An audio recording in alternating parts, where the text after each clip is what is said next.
Alright, what is this data attribute all about? Well, firstly, HTML5 introduced the data attribute.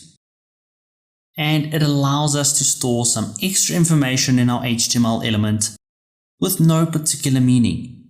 Meaning we can kind of store information in there and we can do with that information as we like. There's no hard and fast rule that we should only use it in one circumstance. So whenever you want to add data to your HTML, this is a great way to do it. And don't worry, the syntax is super easy.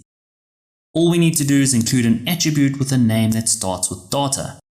Remember in our example, we called it data-clicked. That was our attribute name.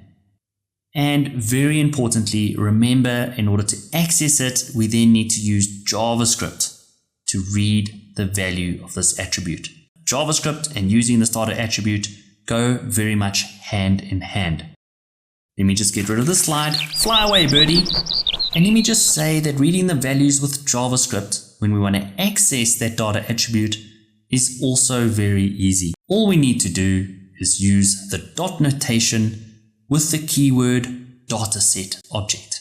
That's it. So all we do is we grab our element, then we use the dot notation, we use the keyword dataset, we then use the dot notation again, and then in order to access that value, we insert our data name.